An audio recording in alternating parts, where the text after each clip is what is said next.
Welcome to day 3 of our 7-day leash training challenge. So for day 3, we're going to focus a lot on position. So be really clear with yourself and your dog as to what your ideal position is. So do you want the dog can be just there or over here, or you want a really close leash for their natural walking?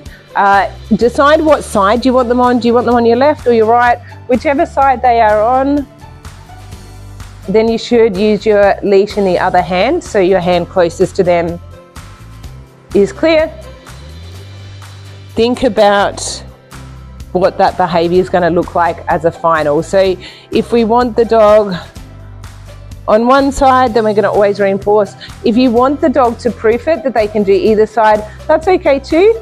Then you just have to be a little bit clearer and more precise with your training skills, and swap over regularly so they don't just focus on one and then it's hard work to transfer it, but they focus on both. Now with the position, we can teach it with a food lure. So probably the easiest and quickest way to get a result is to lure them into position and reinforce in the position. Initially, we just keep them there and introduce our reinforcer. So for today, I'm going to have her on my left and I'm going to reinforce her there.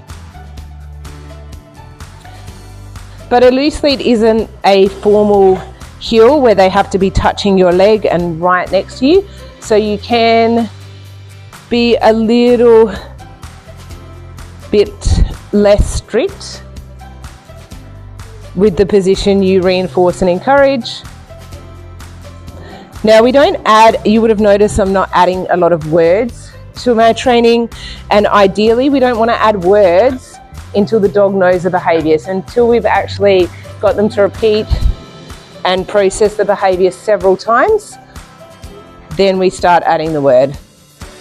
Now for leash skills, I generally don't actually use a word because I want this to just become a natural habitual behaviour. So I want it to be something that they do out of habit without having to be told, do this, because generally when we're walking them, we don't want to be constantly telling them what to do. We just want them to naturally know what they're doing.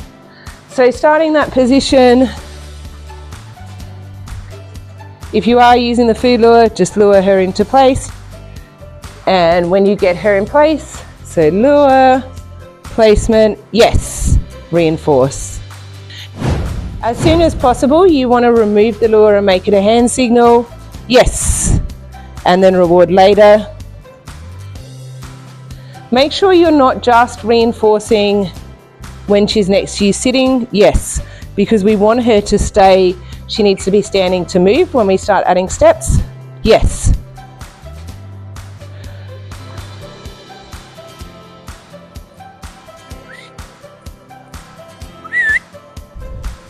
Yes.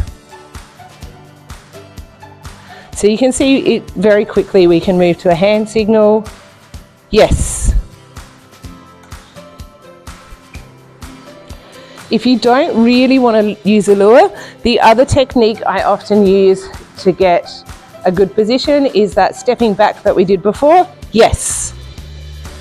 And if we reinforce, yes, once for this, paying attention, and then we step forward, yes, they'll naturally come close to you, yes, yes.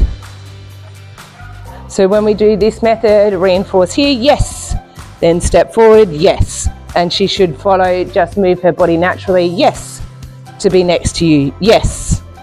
Because what she's doing when she does this is she has to pay attention and find you, that therefore moving to the walk becomes much easier, yes. As soon as possible, you want to remove the lure and make it a hand signal, yes, and then reward later. Make sure you're not just reinforcing when she's next to you sitting, yes, because we want her to stay, she needs to be standing to move when we start adding steps, yes.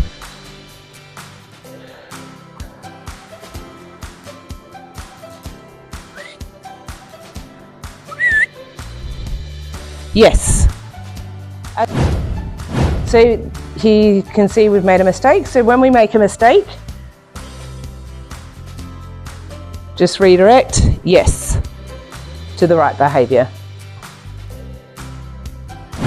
For your homework today, what I want you to do is just practice that position. So decide, would you prefer the lure or do you prefer the follow me technique? Whichever one you're doing, just be consistent so the dog knows what to expect and what that behaviour is supposed to look like. Again, start somewhere quiet and calm with minimal distractions. Build your distractions up slowly. You don't need to spend too long on it. Just 5 minutes a day will help you get your training underway.